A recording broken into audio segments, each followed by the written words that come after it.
Coisa boa. Tem gente que a gente, assim, já conhece, já parece que tem uma afinidade há muito tempo. O André eu já conhecia lá de Brasília, e aí faltava, na verdade, já tinha encontrado aqui o Haroldo, mas não tão pertinho, não conhecia a terra, a casa, a família, a sua melhor parte, né? Mas isso é muito bom. No ministério é assim, gente. Os bons você tem que puxar para perto, porque os ruins vêm sem você puxar. Então, olha, mas parece brincadeira, gente, mas nós estamos vivendo um tempo hoje que a gente tem que, infelizmente, ser seletivo, porque você é pastor do rebanho que Deus te deu. Então você tem que selecionar muito bem quem que você vai colocar no púlpito. Você pode conviver com muita gente, porque na verdade para conviver a pessoa não precisa ser nem crente. Né? Eu tenho uma expressão que eu digo que comércio você faz com qualquer um, parceria você faz com alguns, aliança você faz com irmãos e nome você só dá para filho. Né? Então, guarda isso no seu coração. Comércio você faz com qualquer um, você vai comprar e vender uma coisa, você não pergunta nem a religião da pessoa, porque ele está te dando um produto, você está dando um dinheiro. Então, comércio você faz com qualquer um. Parceria você faz com alguns, tem que ser seletivo na parceria. Então você faz com algumas pessoas. Tem pessoas que você olha e fala assim, não vou fazer uma parceria com esse cara. E tem outros que não vou fazer uma parceria com esse cara. Né? Parceria tem que ser bom para os dois lados. Não pode ser parceria leonina, você dá e não recebe. Não, se é parceria, não é? Tem que ser com os dois. Aliança você tem que fazer com o irmão. Como é que você vai se aliançar com uma pessoa que não tem a mesma fé que você? A aliança já diz, você tem uma aliança com ele, ele tem uma aliança contigo, não é? É um termo usado para casamento e nome você só dá para filho. Isto é, por exemplo, nós estamos vivendo um momento no Brasil que por causa de expansão de igreja evangélica, o camarada está lá do outro lado do mundo, aí ele está lá com muita dificuldade de crescer, a igreja não vai, não avança, aí ele dá uma olhada assim, qual é a igreja da moda que está crescendo? Ah, tal.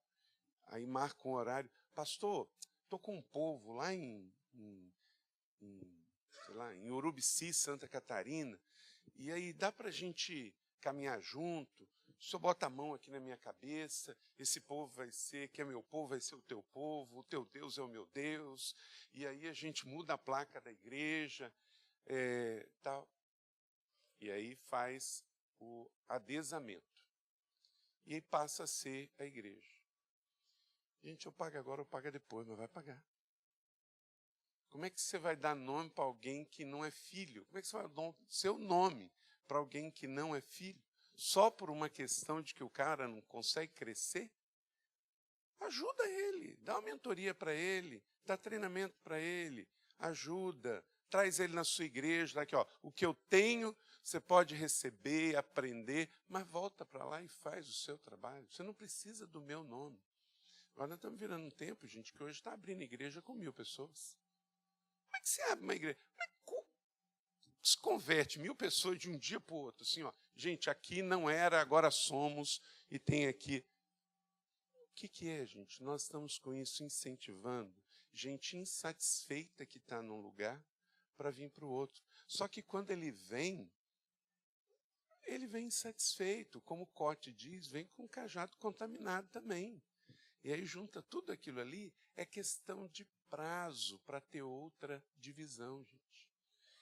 Plantamos igrejas com pessoas ainda sem Jesus. Jesus nos ensinou isso. Ele diz, vai, encontra o homem da paz. Não é isso que está lá no envio dos 70? Encontra o homem da paz. O homem da paz não é convertido. O homem da paz ele está aberto ao evangelho. Aí ele vai, se evangeliza, faz uma casa de paz. Isso é uma estratégia que depois eu posso falar, tem dado muito certo. Nós estamos na 3ª edição, lá em São José. Aí essa pessoa se converte, aí você começa uma célula. Nós plantamos 17 igrejas nos últimos 5 anos. Todas as 17 começou com uma casa de paz ou com uma célula. Nós não impedimos pessoas evangélicas de virem para a nossa igreja, mas para vir tem que ter um processo muito consciente de que ele está vindo, mas não está vindo debaixo de confusão, rebelião, ou porque simplesmente está fugindo de tratamento. Porque senão é questão de tempo para dar problema também. Mas a gente está vivendo esse tempo hoje. Então, avalie bem qual é a sua motivação de crescer e por que você está crescendo e com quem você está crescendo. Mas considere isso, gente, a questão de convidar pessoas para ministrarem no seu rebanho, no seu povo. Primeiro, quem ele é. Quem é essa pessoa? Depois, o que ele crê. Depois, com quem ele anda.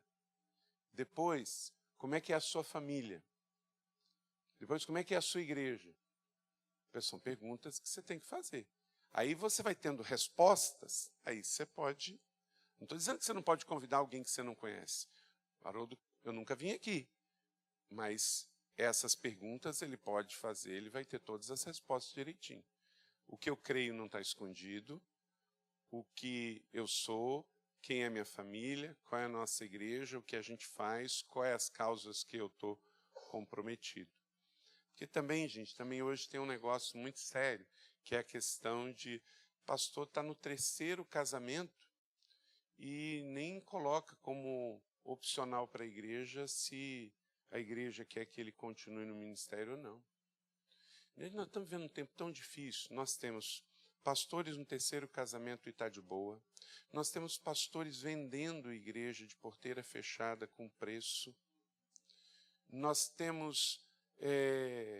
pessoas que simplesmente vão para o exterior e começa outra realidade, mas assim, só vai para lugar onde assim, né, é um chamado assim bem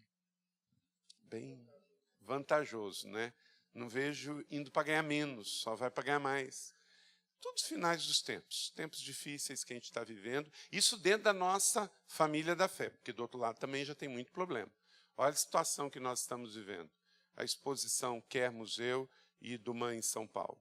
Gente, vocês perceberam uma situação nessa história que a igreja romana ela sempre foi muito conservadora em questão de família, não tinha nada a ver com questão evangélica, mas tudo que tocasse família, eles gritavam também, tinha a bancada católica que... Então, quietinho, não estou falando nada, só quem está falando são os evangélicos. Você não viu nota de CNN, de CBN para nada, CNBB para nada. O que eu acho, posso estar errado, mas há uma intenção de deixar agora que retrógrado, careta e é coisa de evangélico, né? Boi de piranha, exatamente. Porque, pelo que eu sei, eles também não acreditam em pedofilia, em zoofilia, em essa promiscuidade, essa coisa toda. Eu acredito que um bom católico é contra tudo isso, não é? Mas está todo mundo quieto,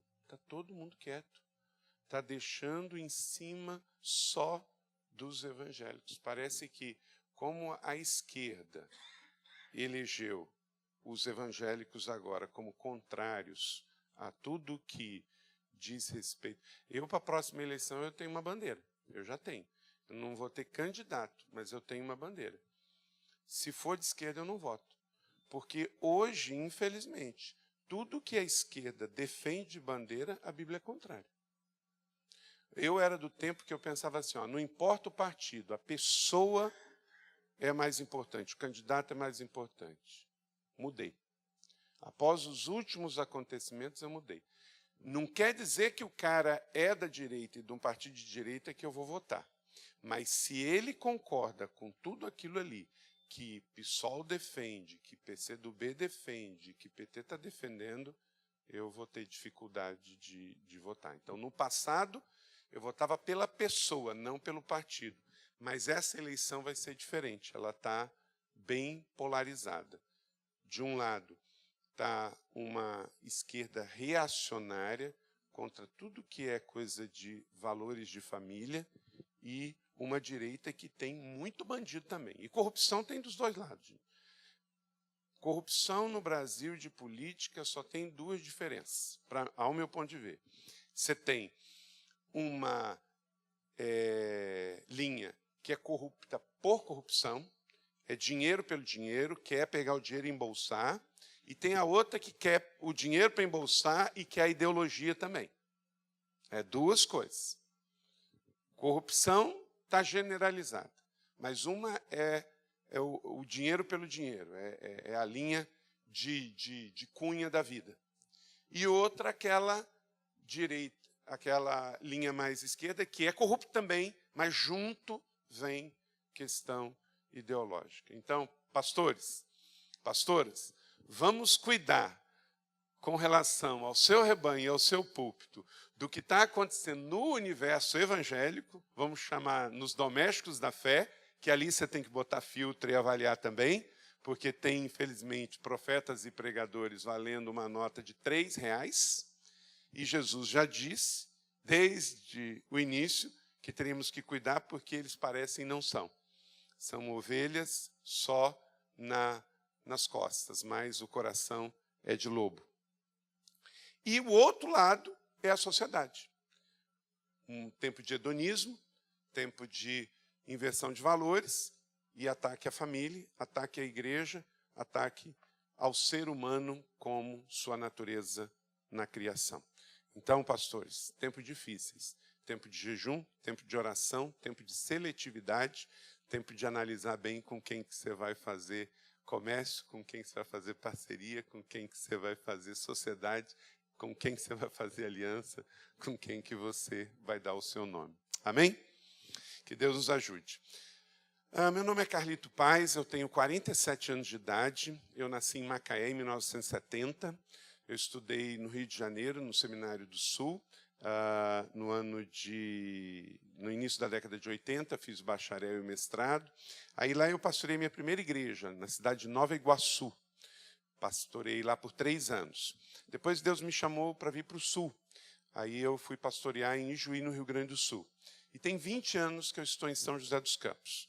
Eu brinco dizendo que eu pastoreava uma igreja em Nova Iguaçu que só tinha negros ou bem morenos. Aí eu fui por aí, Ijuí, no Rio Grande do Sul, eu era a pessoa mais morena da igreja, eu era o único pelo duro. E agora eu pastorei uma igreja bem brasileira, que é bem misturada. Então eu pastoreava o café, pastorei o leite, e agora estou na melhor parte, no café com leite.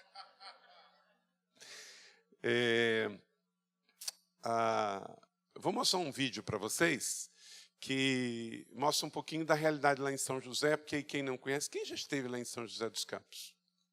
Bastante colegas já foram, seja muito bem-vindo para voltar. Primeira vez que eu vim aqui em Blumenau foi na igreja do Edson, quando ele estava assim, bem à frente de célula, e a gente bem lá atrás, e aí só os tolos não aprendem com os bem-sucedidos. Aí eu fui ali carecer um pouquinho das migalhas que caíam da mesa dele, e aí eu aprendi um pouquinho, não tanto, mas aprendi um pouquinho. Depois eu voltei aqui para fazer turismo, depois estava pregando em algum lugar, dei uma esticadinha aqui. Quando teve aquela enchente, a nossa igreja ajudou muito aqui na região do Vale do Itajaí aqui, a gente mandou muitos grupos, foi 2011, não foi? Foi, 2008. E mandamos vários grupos de área médica, e foi um tempo também de apoiar bastante. Pode colocar, aí, então, esse vídeo, por favor.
gente está usando muito essa expressão, se você quiser usar, fica à vontade.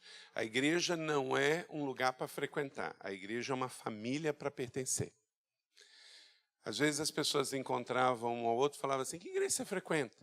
Não, isso é um vício de linguagem, tem que ser corrigido. A gente frequenta bar não, né? A gente frequenta restaurante, hotel, praça, feira, clube. Isso você, mercado, você frequenta. Quer dizer, você vai uma vez. Não quer dizer que você faz parte daquilo ali, né?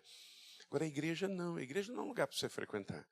A igreja é um lugar para você pertencer. Ali você dá, você recebe. Ali você abençoa, é abençoado. Ali você discipula e é discipulado. Ali você está comprometido, né? Então, você faz parte. O que falta em muitas igrejas é essa visão, a visão de pertencimento, de família, né? Mike Bredor, ele disse que, independente do número de membros, Haroldo, tem 3 tipos de igreja hoje.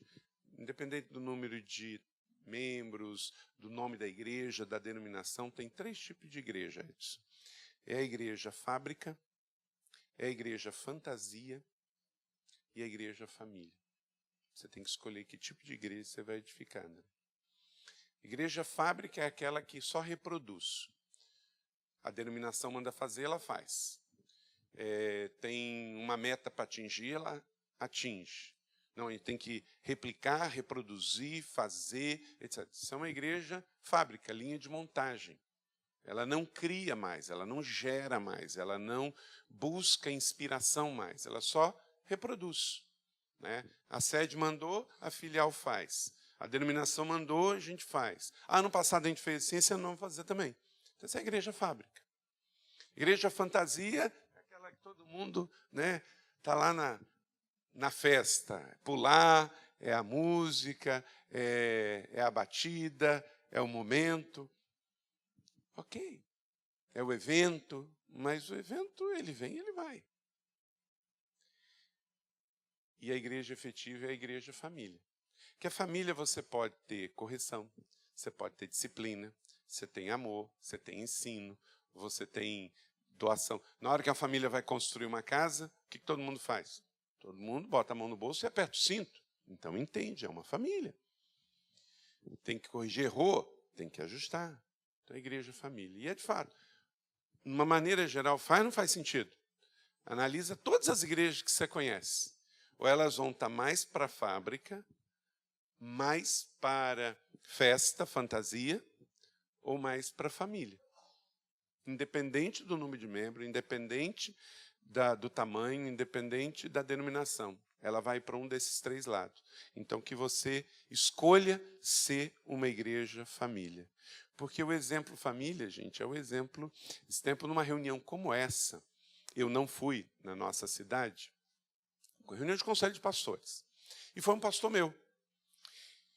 E o presidente do conselho de pastores estava falando mal de igrejas em que os discípulos chamam o pastor de pai. E falando mesmo assim, de forma muito negativa. Aí vai um parênteses. Se vocês querem se unir aqui, como o Haroldo falou, como igreja família aqui em Blumenau, não levem assuntos de igreja local para esse fórum aqui. Porque senão vocês vão se dividir. Porque aqui tem doutrina diferente, aqui tem estilos de igreja diferentes, aqui tem tamanho diferente, tem denominação diferente. Aqui tem que ser o que une vocês, e não o que divide vocês. Então, se, por exemplo, na minha cidade, teve um tempo uma divisão muito grande lá, porque um grupo mais conservador tomou a diretoria e era contra a igreja que ordenava a pastora. Isso não é um assunto desse grupo. Isso é um assunto da igreja local. Se você quer ter pastora, você tem. Se você não quer ter, se você quer ordenar solteiro, você ordena. Se você não quer ordenar, você não ordena. Por quê? Isso é foro de cada igreja local. No momento em que a gente divide, discute e impõe um jeito A ou B, ou da PIB ou da aba aqui, aí vocês perdem força. E aí esse pastor meu foi... E ele nem é um pastor que me chama de pai. Mas aí depois eu perguntei, e como é que foi a reunião do conselho esse mês? Eu falei, E, Carlito, esse mês eu não gostei não, porque o presidente ficou falando mal e indiretamente ele estava falando da gente. Aí eu falei assim, por quê? Porque ele está sentando o pau lá em igreja que chama, o discípulo chama o pastor de pai. Vamos um parênteses aqui, não sei se você chama, se você não chama, se você é a favor, se você é contra, mas deixa eu dizer uma coisa. Número 1, a igreja católica não tem problema com isso. O que significa padre? O que significa papa? Então, assim, desde a era bizantina lá, ela já sabia que isso tinha um significado no mundo espiritual, né? Se houve abusos com isso, problema dela, mas que no começo ela... Ok?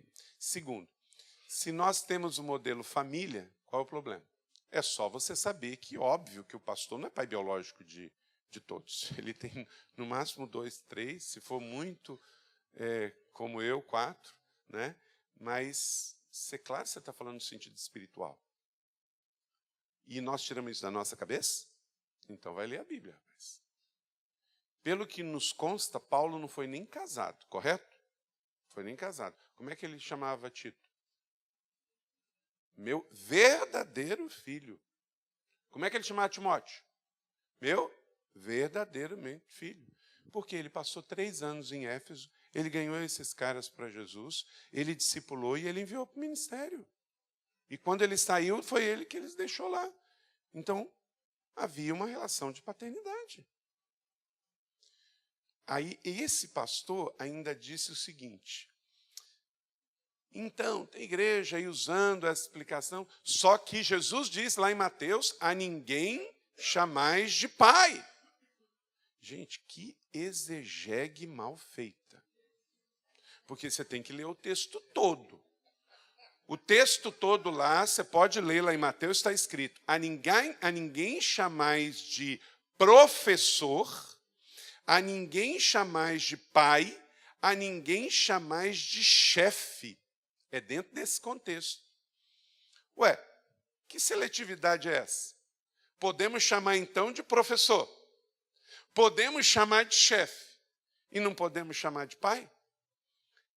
Gente, a pior coisa é a Bíblia fora de contexto. Porque a Bíblia, você sabe, é a mãe de todas as heresias. Eu não conheço uma heresia que não pegou um punhado das Escrituras. Mórmon, Testemunho de Jeová, Reverendo Moon, tudo pegou a Bíblia. Por quê? Porque eles não têm credibilidade por si. Então tem que pegar o que tem credibilidade.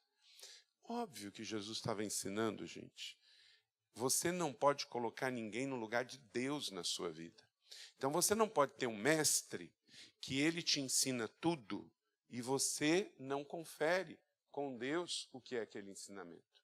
Você não pode chamar alguém de pai e este pai tomar o lugar do seu pai no céu. Você não pode chamar uma pessoa de chefe e esse chefe ser o seu sustentador, o seu provedor. Então, o que Jesus estava dizendo é no sentido de você colocar um homem no lugar dele na sua vida. Ué, porque no sentido literal do texto, você não pode nem chamar o seu pai biológico de pai. Porque ele diz, a ninguém na terra chamais de pai. E ele não faz exceção ali de pai espiritual e pai biológico. Então, eu posso chamar o meu pai biológico de pai, eu posso chamar um pai adotivo de pai, e eu posso chamar um pai que me doutrinou, que me discipulou, que me mentoreou de pai. Qual o problema? Muita sanidade. Sabe qual, às vezes, os nossos problemas? É que há uma ferida dentro de nós não resolvida. Há algum problema aqui que eu transfiro para lá. Não é? E o problema não é o outro, gente. O problema sou eu. Não sou eu. Não sou eu. Eu que tenho que me consertar. Não o outro. Sou eu.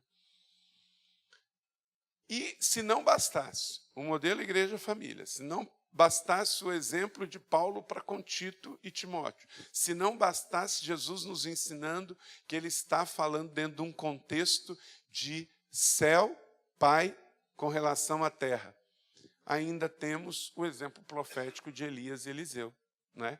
Elias está andando com Eliseu não larga de jeito nenhum. Se você vai para o Jordão, eu vou. Se você vai para Betel, eu vou. Se você vai para Jericó, eu vou. E me deixa carregar sua mala e você fica quieto. Porque eu que não quero perder a benção. Aí ele fala, o mestre Elias, o pai Elias, eu quero receber essa unção, essa herança sua. Aí Elias olha para Eliseu e fala assim, tu não é fraco não, hein? Coisa difícil me pediste. Aí o que ele disse? Ele disse sim ou não para Eliseu? Não. Ele deu uma senha para ele. Ele disse assim, se você me vê, você vai ter. Se você não me vê, você não vai ter. Ora, gente, que coisa doida. Não está vendo? Estava conversando com ele, como é que ele não vai ver? Se você me vê, Eliseu, você vai ter. Se você não me vê, você não vai ter o que me pediu. Você quer uma herança, você quer uma unção, você quer uma transferência. O que acontece? Dias depois, ele é transladado ao céu. Quando ele está subindo, o que Eliseu faz? Meu pai, meu pai. Aí o que acontece? Ele recebe. Porque Deus deu a Elias uma senha ali.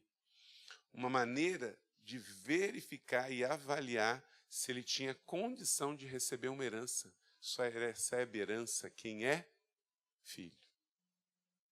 E aí então ele recebe, e recebe maior, porque no livro dos Reis, 1º e 2º vai falar que Elias fez 14 milagres, Eliseu 28. Ele faz o dobro, porque ele honrou. Você nunca vai receber o que você despreza. Se você vai na igreja do outro e vê muita coisa boa, excelência, organização, e você vai lá e abençoa, celebra, oferta, você recebe, porque a unção que você respeita cai em você. Você nunca vai ter o que você despreza. Você pega, vê um vídeo desse, São Paulo, lá funciona, aqui não funciona. Lá dá, aqui não dá. Não, porque lá tem mais dinheiro, ou porque lá não sei o quê, não sei o quê. Você nunca vai ter. Mas se você acreditar que Deus deu lá, por que Deus também não pode me dar? Se Deus abençoou lá, por que ele não? Eu não vou ter inveja, mas eu vou estar aberto a receber. Uma vez eu vi o pastor Paulo Mazzoni, pastor da Central de BH, ele dando testemunho, sou muito querido, muito amigo dele. E ele dando testemunho falando que uma vez ele recebeu, na época da construção da igreja, uma oferta de R$1 milhão em cash. Eu falei, coisa boa, eu celebrei, aplaudi, eu acho que eu destoei dos grupos de pastores que estavam ali. E tal, depois fui conversar mais com ele, como é que isso aconteceu, e beleza e tal. E eu falei assim, um dia eu vou ver isso acontecendo. Tu és Deus, Senhor, o Senhor ama o Paulo. E isso, recebe. Escuta só, Haroldo, escuta só. Falei, um dia eu vou receber também. Senhor, que bom que o Senhor deu para ele, dá mais. Mas não me esquece não, Senhor, me dá aqui. Queridos, eu nunca tinha ouvido, eu sou evangélico desde os 10 anos de idade. Fui no estado do Rio de Janeiro, na capital do Rio de Janeiro, no Rio Grande do Sul, em São José. Eu nunca tinha ouvido uma situação. Alguém chegou e deu para uma igreja, digamos assim, tradicional, R$1 milhão. Eu celebrei com ele, como o Haroldo fez aqui, apliquei fé. Queridos, depois disso, eu já tive 4 vezes mais do que isso, em 4 situações diferentes em São José. Amém? Amém? Uma das vezes, você viu a fachada daquele colégio. Eu estava pregando na igreja. Tem umas fotos aí, coloca que eu vou passar um pouquinho e comentar. Tem umas fotos. Bota aí para mim. Chama-se Fotos da Colina. E eu falei que a colina era um lugar que não era simplesmente para fazer um templo para ir num culto de domingo, mas era um lugar que iam ter... Pode passar um pouquinho? Isso. A colina era assim. Nós fizemos a primeira oração lá em 2002, era assim. Não tinha nada. Isso é um terreno de 200 mil metros, na beira da Dutra, quilômetro 147, sentido São Paulo, Rio de Janeiro. Não tinha nada, nada. Não tinha acesso, não tinha água, não tinha luz. Tinha escritura, não tinha nem isso. E a gente foi para lá, oramos o ano de 2002 todo. Todo mundo que vinha na igreja, a gente levava para orar lá. 2003, oramos. E quando foi no ano de 2004, a gente voltou a comprar. Sem ter dinheiro, para pagar a prestação no mês seguinte. Eu só pedi 2 meses de carência para pagar a entrada. E custar R$320 mil. Com 2 meses depois, no dia da entrada, a gente tinha 326 mil. Isso em 2004. E aí, pode passar. Hoje, isso aí está aí. Mas não é de 2004. 2004 nós compramos. Até 2008, 4 anos, a gente não construiu nada. Aí eu recebi um apontamento do céu que estava ficando difícil você pagar por um lugar que você não desfrutava nada. Aí, quando foi em 2008, aquele terreno, aquele ginásio à direita ali do vídeo, nós construímos em 2008. E aí começamos a usar cesta com vigília, com eventos esportivos, porque é um ginásio poliesportivo. Então, tudo que você está vendo neste lugar construído do primeiro paralelepípedo, da primeira base, foi em 2008. 2008, nós estamos em 2017. 9 anos. 9 anos. Mas, em 9 anos, a igreja não construiu só isso, porque também não sou muito a favor de porque você está construindo, você não faz mais nada. Em 9 anos, além de comprar e quitar o terreno, compramos e quitamos, ele foi comprado e quitado em 7 anos. Nós construímos, a igreja comprou e quitou uma rádio na cidade, a mais antiga rádio da cidade, a primeira, que era a Rádio Clube, que depois foi a Rádio Band. A igreja plantou 17 igrejas, compramos e quitamos um acampamento que fica em Jacareí, na cidade ao lado. A igreja enviou mais de 40 projetos missionários diferentes. Temos 38 pastores. A igreja cresceu e estabeleceu um colégio. Aquele colégio está aqui, ó. Esse não dá para... Pode passar um pouquinho mais. Pode passar? Esse é o auditório principal. Esse nós nos mudamos agora em 2016. Pode passar? Esse é internamente o auditório novo. Foi inaugurado no ano passado. Pode passar? Esse foi o primeiro, em 2008. Esse a gente chegou a ter 5 cultos aos domingos. Às 8, às 10, às 5. Às 8, às 10, ao meio-dia, 5 e 7. Porque cabem 2.000 pessoas. Pode passar? Esse é o Ministério de Crianças. Ok? As crianças chegam, vão para o Ministério Infantil, que chama Ignição. Esse é o outro prédio do Ministério Infantil. A livraria, pode passar. O complexo esportivo, são 22 mil metros quadrados de área esportiva. Temos 1.700 jovens fazendo 20 e poucas modalidades por mês. Tudo gratuito. Pode passar. Tem quadra sintética, quadra natural, academia ao ar livre. Ok, quero mostrar o colégio. Pode ir. Esse é o batistério. Eu sei que se você não é batista, não batista por imersão, você pode achar um desperdício de dinheiro público, né? Mas fazer o quê? Cada um com a sua doutrina. Então, a gente gosta de botar o cara dentro d'água, né? Então, aí, eu fui lá em Saddleback e vi uma banheira que o Rick Warren fez. Aí, em São José, eu fiz uma piscina de 100 mil litros d'água. E tem batismo todo sábado, todo domingo, da nossa igreja. Eu ainda ofereço para as igrejas evangélicas que não têm batistério. Muitas usam lá à noite, no meio de semana. Ok, batistério Vida Nova. Olha só. Esse batistério tem 3 anos. Já batizaram mais de 6 mil pessoas aí dentro. Glória a Deus. Essa casa Betel de oração, me inspirei lá na igreja Bethel, em Redding, na Califórnia. Aberta 24 horas por dia, 7 dias por semana, e nunca nada acontece nesse lugar senão oração. Não pode ter reunião, não pode ter grupo de louvor, não pode ter... É só para orar. Você chega lá e pode orar. E dá vista para a cidade. Pode passar, pode passar. Pode passar, pode passar. Estacionamento. Aí a gente tem um trenzinho, quem fica longe vem. Jardim de oração. Jardim de oração. Ok. Espaço Aliança, que é para casamento. Ok. Pode passar. Uhum. Restaurante. Ok. O Café Todá, que fica em cima, tem um culto em inglês todo domingo às 10 e tem também Passou ali uma hora bem rápido o colégio. Aí o colégio eu estava pregando e falei assim, olha, a missão da igreja também é cuidar da educação. E aí eu falei naquele dia, a gente sonha em ter um colégio. Aí tinha um empresário, um homem generoso, querido, filantropo, dono da Century do Brasil, ele tem 2 shoppings, e estava lá no culto.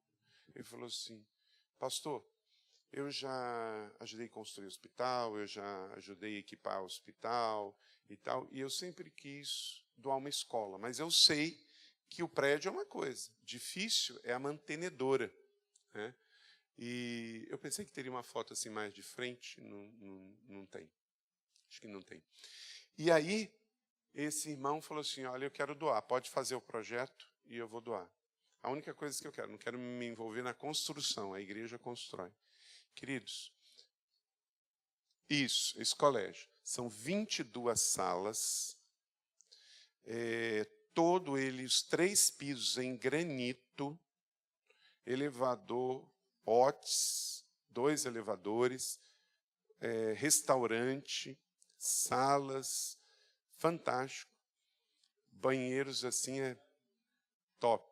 Custou 7 milhões de reais. Ele deu em cash para a igreja construir. Nunca exigiu nada. Amém? Glória a Deus. Agora, lá atrás eu celebrei e aplaudi a oferta do pastor Paulo Mazzoni. Gente, quando a gente estava pagando, tudo isso estou contando para quê? Para suscitar fé em você, para inspirar a sua vida. Você que está passando por uma dificuldade de acreditar que é impossível. Gente, eu nasci no interior de Macaé, eu não sou filho de pastor, eu não sou de linhagem sacerdotal, nós nunca tivemos dinheiro, eu sou um improvável, eu nunca estudei no exterior. Deus faz. E esse terreno mesmo, a gente estava pagando. Estava pagando lá, com muita dificuldade, tinha correção, 7 anos. Um certo dia me veio assim, a gente já pagava uns 4 anos, Edson, Haroldo. E aí eu peguei e falei assim, Cirinho, era o dono do terreno, não crente. Eu falei assim, olha, você não tem que dar escritura para a gente não, porque quando você compra um negócio parcelado, quando que você ganha escritura? Quando termina. Mas me veio assim de Deus de procurá-lo, marquei um almoço, no melhor restaurante da cidade, de peixe, fui lá, sentei. Cirinho, você não precisa dar. Mas, por outro lado, por que não dá?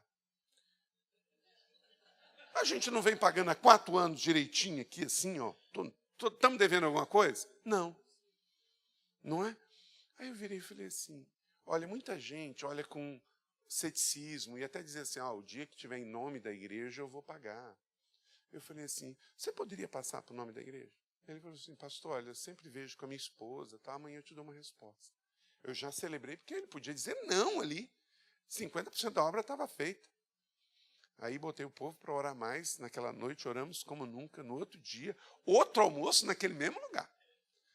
Aí ele falou assim, pastor, então, eu não estou meio doido assim, porque não faz sentido o que o senhor me pediu. O senhor tem 3 anos para pagar o negócio ainda. Mas não é que a gente vai dar a escritura para a igreja? Glória a Deus. Mas espera aí, a bênção ainda vinha. Pastor, quando a igreja comprou, eu fiquei no coração de dar uma oferta para ajudar a construir a igreja na época. E ele tinha sofrido um sequestro. Ele é dono de um shopping na cidade de Jacareí e ele está morando em Miami. Vai e volta, vai e volta. Ele falou assim, então eu não sei quando a igreja for construir, se eu vou estar aqui em São José. Então vamos fazer o seguinte, vamos aproveitar, já que a igreja vai receber a escritura, vamos pegar esses 3 anos que faltam, vamos fazer 2 coisas. A igreja me dá 500 mil agora, que eu estou precisando aí de um valor extra. Eu vou pegar o saldo devedor, vou doar 1 milhão para a igreja e vou tirar a correção. Os próximos 3 anos vão ser em 36 vezes iguais. Yes! Gente, o camarada é não crente, deu 1 milhão de reais para a igreja, tirou o reajuste e deu a escritura. Essa semana eu almocei com ele, no outro restaurante. A gente é amigo até hoje. Então, gente, creia, querido, o não você já tem. O não você já tem. Paulo, ensinando a Timóteo, ele diz, Deus não nos deu um espírito do medo. Gente, medo não é sentimento. Tem muito crente que trata medo como sentimento. Paulo denunciou, é um espírito. E se é um espírito, não é santo. Porque só tem um que é santo, então é maligno. Então, se você estiver com medo, paralisado no seu ministério, você tem que repreender e mandar embora da sua vida e do seu ministério. Porque você vai fazer ou não fazer o que o Espírito Santo de Deus diz, e não o que o espírito do medo tenta falar para você. Não podemos ficar acuados, né? Essa semana eu escrevo no Jornal da Cidade, a cada 15 dias. Uma semana é um padre, uma semana sou eu. E essa semana sou eu. E aí eu peguei aquele artigo terrível, talvez está circulando por aí, você viu, da matéria da Veja, do José Roberto Guzzo. Artigo nojento, que se metade do que ele fala ali estivesse falando da comunidade LGBT, já tinha uma revolução no Brasil. Ele chama assim, essa gente morena, essa gente brasileiro, essa gente que incomoda. Assim mesmo, coisa nojenta. Gente, o cara é redator da revista Exame. O cara é um dos redatores da Veja. O meu artigo é esta gente que incomoda. Mas, gente, Paulo disse lá, o evangelho chegando em Atenda, esses que chegaram até nós têm revolucionado o mundo. É assim, gente, você não pode. Gente, ele falou um monte de asneira, mas ele falou uma coisa verdadeira ali. A gente incomoda e outra coisa, ninguém detém. Ele falou lá, ele termina o artigo sendo profético, dizendo, se você gosta, não gosta ou não, mas pode tratar de conviver, porque é irreversível.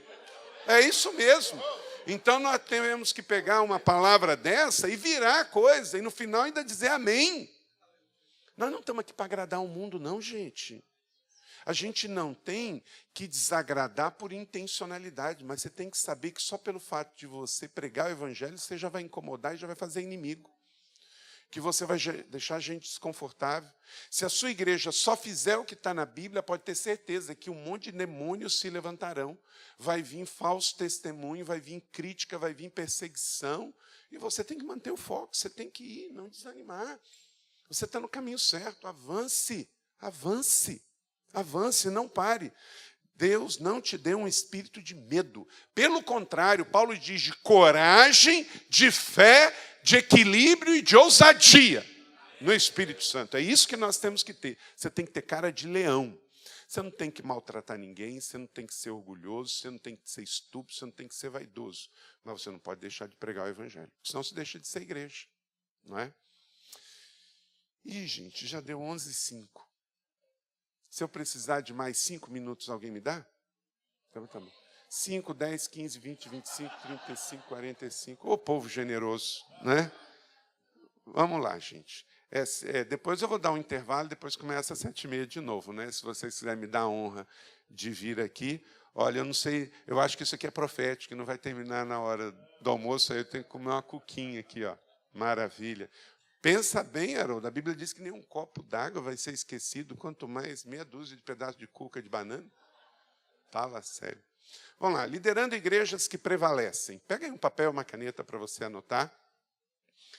Ou o seu smartphone, o seu iPad, seu iPin, alguma coisa. Né? Deixa eu te dar uma dica. A partir de 15 de outubro, esse livro vai estar de novo em edição pela editora Vida. Eu publiquei ele pela primeira vez em 2003. E eu tenho passado por revisões. E agora vai sair mais uma revisão dele. Só que esgotou. Então, você pode pedir, ou qualquer igreja, livraria evangélica, pela editora Vida. Igrejas que prevalecem a partir do dia 15 de outubro agora. Só que eu não tenho aqui. Esse livro é fruto do quê? Eu observei 4 pesquisas. Paul Wilkson é um jornalista norte-americano que pesquisou 1000 igrejas saudáveis ao redor do mundo. É um jornalista. O Christian Schwartz, aquele alemão do livro Desenvolvimento Natural de Igreja, que ele achou 8 características. Rick Warren fez uma pesquisa grande no sul da Califórnia quando ele foi plantar a igreja de Saddleback. E Bill Hybels, quando ele foi plantar a igreja de Willow Creek, ele chegou. O que esses 4 pesquisadores chegaram à conclusão? E eu fui avaliar à luz do contexto brasileiro. Eu já preguei em todas as capitais do Brasil.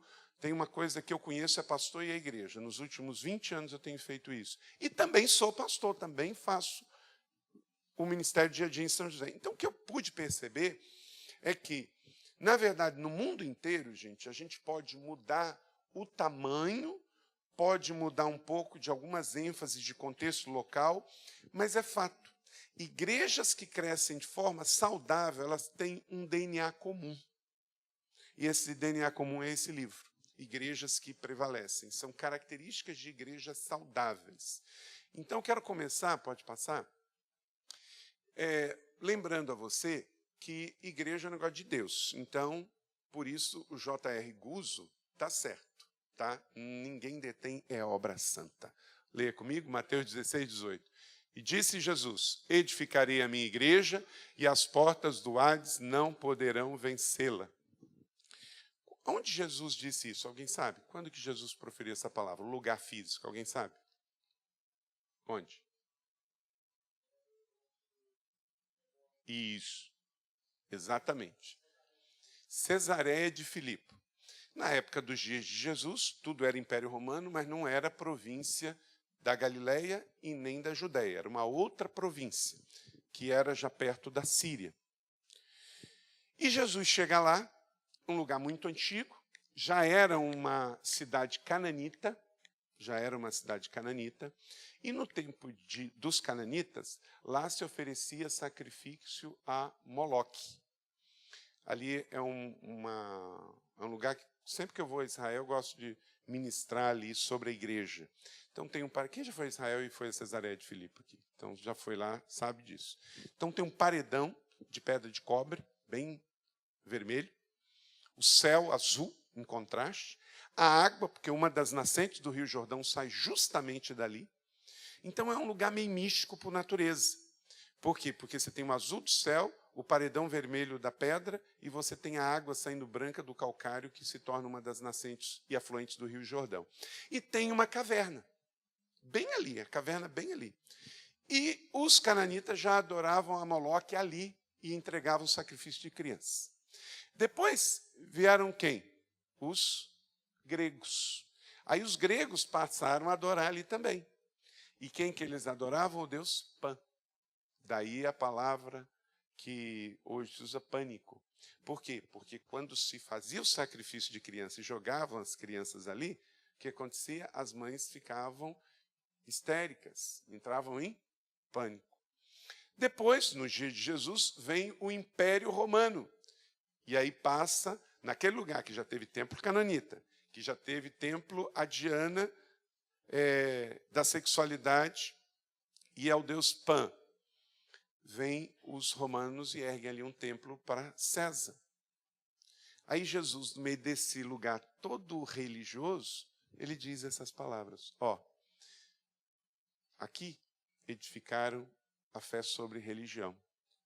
Cananitas, gregos e romanos. Mas eu não edificarei a minha igreja sobre esta pedra, que as religiões edificaram a sua fé.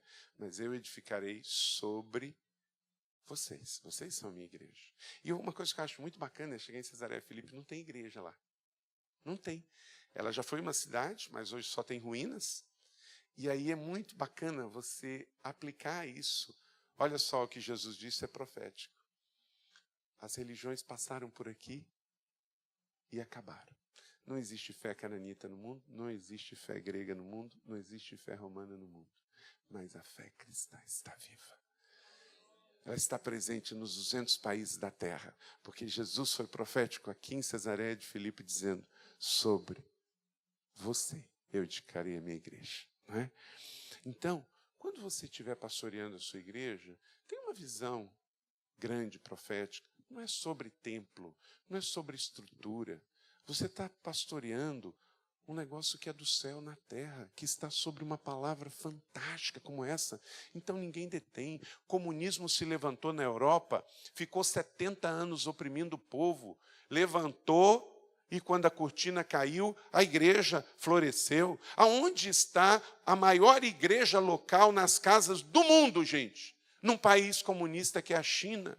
Lá na Coreia do Norte, o país mais fechado, mais terrível, com campos de concentração em pleno século XX, lá na Coreia do Norte. Mas a igreja do Senhor Jesus está lá, porque há uma palavra profética liberada contra ela. Então não se desanima, porque o governo está em crise, porque quem está em crise, gente, é o PMDB, é o PT, é o Temer, é a Dilma, é o sistema.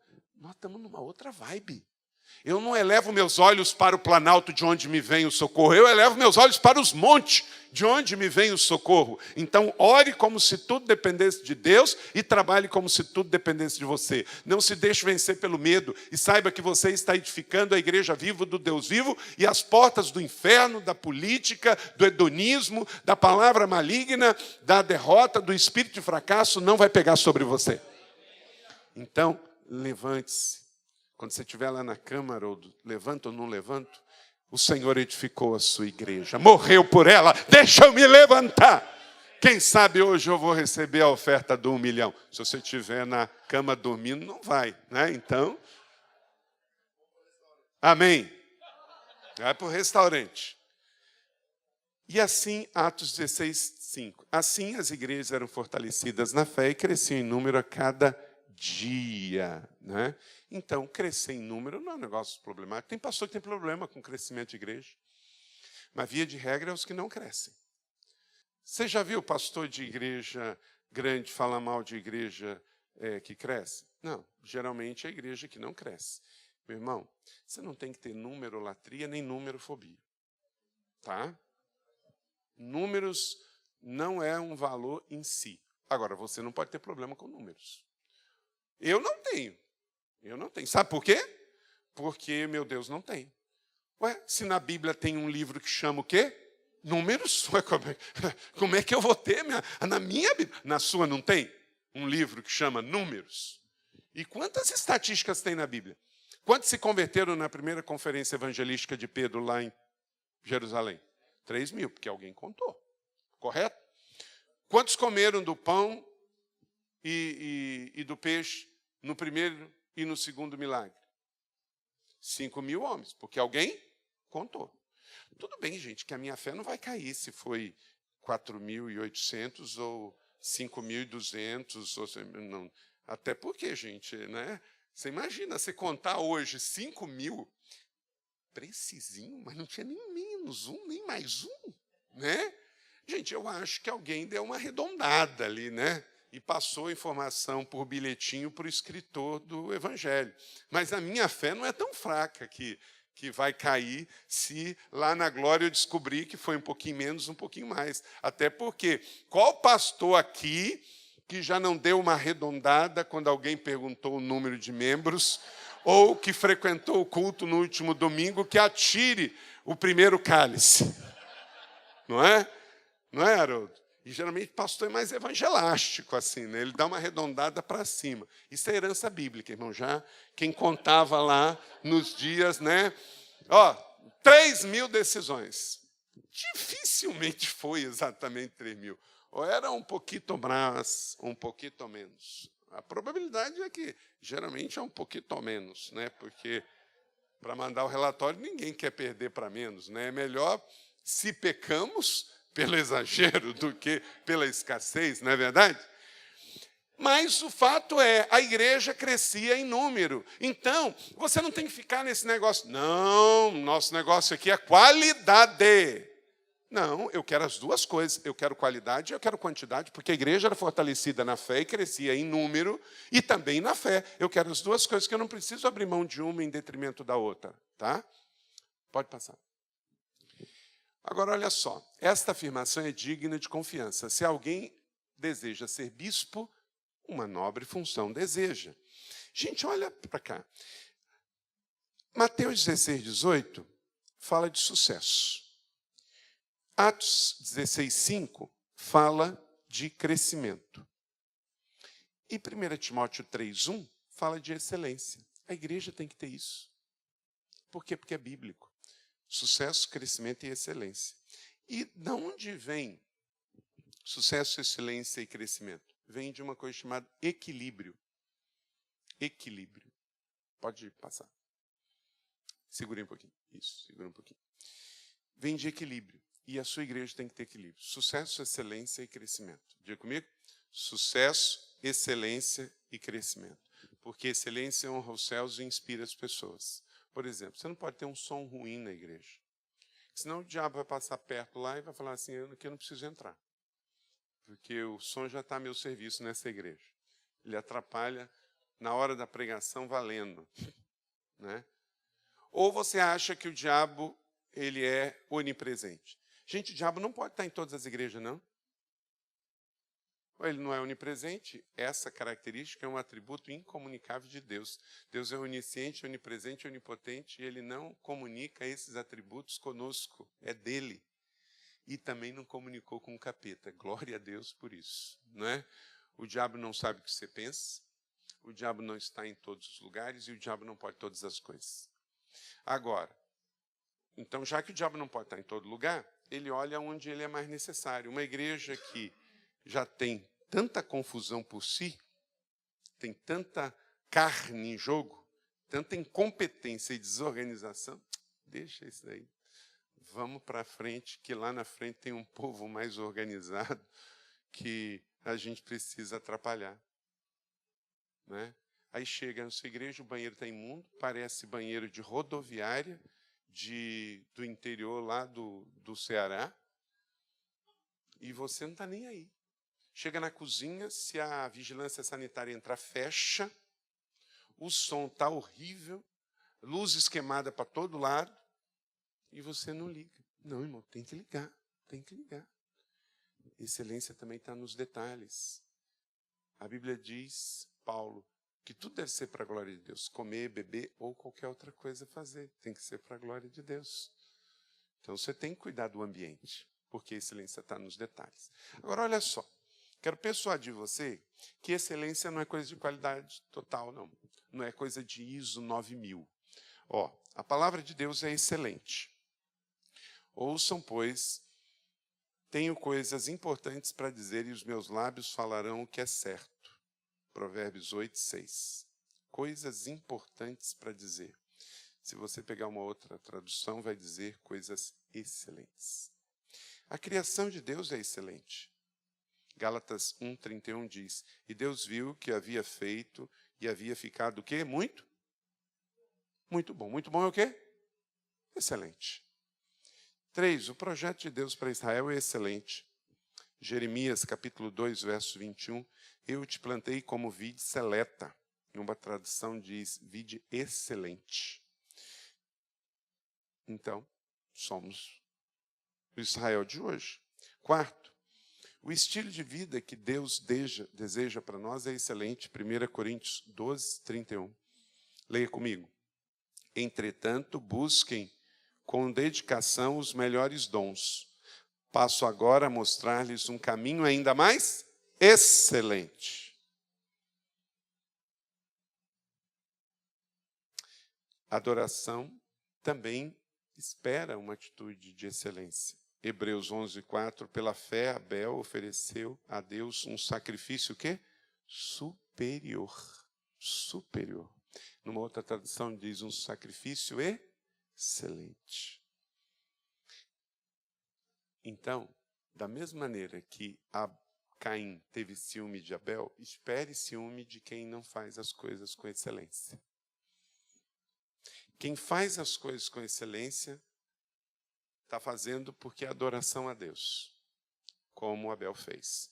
Mas não espere que quem não faça vá compreender. Pelo contrário, ele vai criticar e vai ter inveja de quer matar você. Você sabe que crente quer matar o outro, às vezes de raiva, de ciúme, de inveja, de crítica. Né? Porque, meu Deus do céu, como crente evangélico tem língua ruim. É terrível.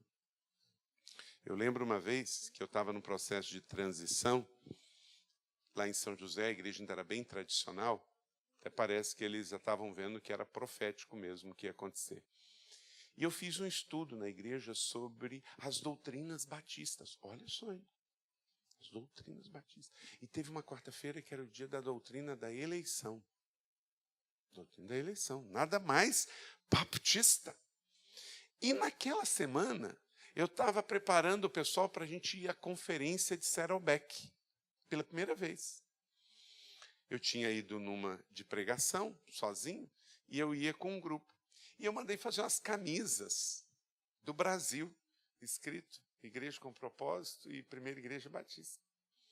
E essa camisa foi mandada fazer numa confecção que a mãe do cara era a dona da confecção. E ele foi lá. E ele viu as camisas.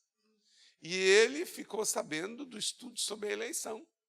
Aí ele fofocou para o pessoal, está vendo, pastor Calito quer mudar o nome da igreja para Igreja com Propósito. Vai fazer uma eleição na quarta-feira, mandou até fazer as camisas. Gente, olha só a doideira, a insanidade, né?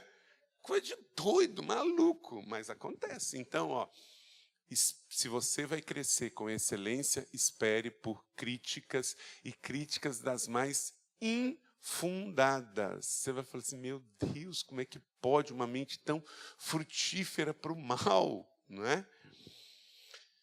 Vamos lá. Então, anote aí, pode anotar de linhas gerais, depois está aqui na igreja, no multimídia, você pode pegar esse esboço. Igrejas que prevalecem, ela tem 25 DNA comum. E eu queria que você botasse uma notinha. Eu vou falar os 25 e você diz de 1 a 10 como é que você está na sua igreja sobre essa característica. Porque igrejas saudáveis no mundo todo, elas não vão fugir muito disso aí. Primeiro, tem a Bíblia como a base de tudo que realizam.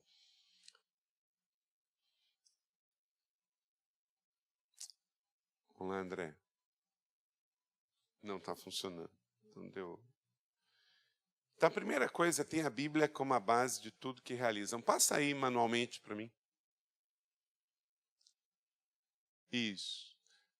Pode passar. Isso. Aí. É o ponto 1, o verso ainda. Isso. Agora o próximo. Leia comigo. Os bereanos eram mais nobres do que os tessalonicenses, pois receberam a mensagem com grande interesse, examinando todos os dias as Escrituras para ver se era assim mesmo. Então, o que a gente vê aqui? Que tem igreja que é mais bíblica do que a outra. E você tem que segurar que a sua seja melhor. Não para ser orgulhosa, não para ser julgadora, mas para ser saudável. E uma das características de igrejas saudáveis é que elas têm a Bíblia como a base de tudo que fazem. Gente, tem umas coisas que a gente está vendo no universo evangélico hoje que não é Bíblia. Não é Bíblia. Inclusive, nesse artigo que eu estou fazendo, que eu fiz para o Jornal de Domingo, criticando o artigo do J.R. Guzzo, que ele critica a igreja evangélica brasileira, eu falo, a igreja evangélica brasileira, ela é brasileira. Eu faço uma análise dos 4 grandes movimentos que trouxe o evangelho para o Brasil. Primeiro, na época do descobrimento, Brasil ainda colônia, vieram os franceses. Depois, Brasil Império, vieram os franceses no Rio de Janeiro, depois foram expulsos. Depois veio, no período imperial, vieram os holandeses no Nordeste, foram expulsos.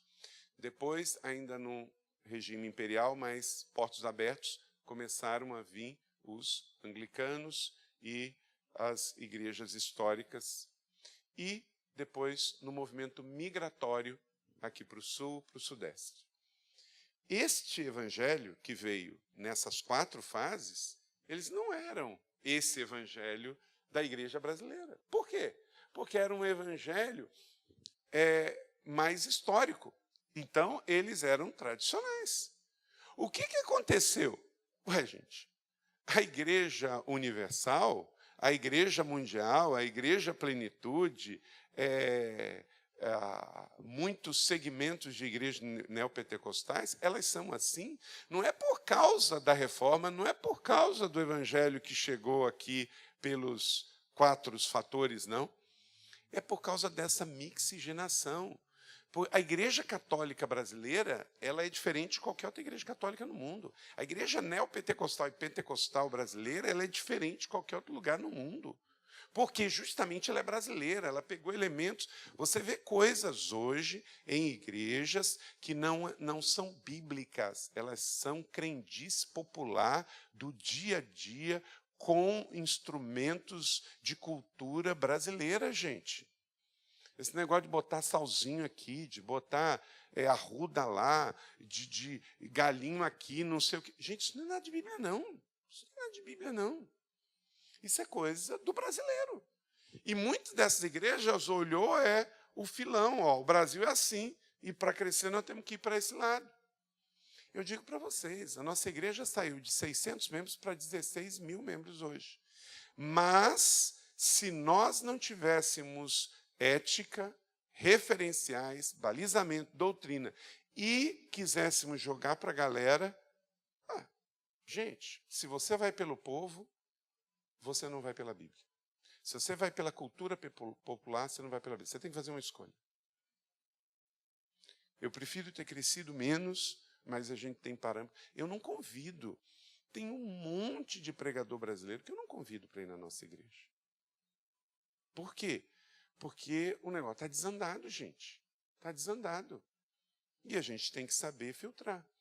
Então, a primeira característica de uma igreja que prevalece, que ficará, que estará aqui para dar boas-vindas à volta de Jesus, é uma igreja bíblica. Ela tem que ser o seu farol, e ali você elimina o que usa e o que não usa. Né? 2. São lideradas por líderes que exercem o dom de liderança. Há 5 dons de governo. Se você não tem o dom apostólico de governo, você tem que se cercar de pessoas que tenham. Porque nenhuma igreja vai crescer de forma saudável com um líder que tem dom de governo de pastor, de mestre. Porque não vai.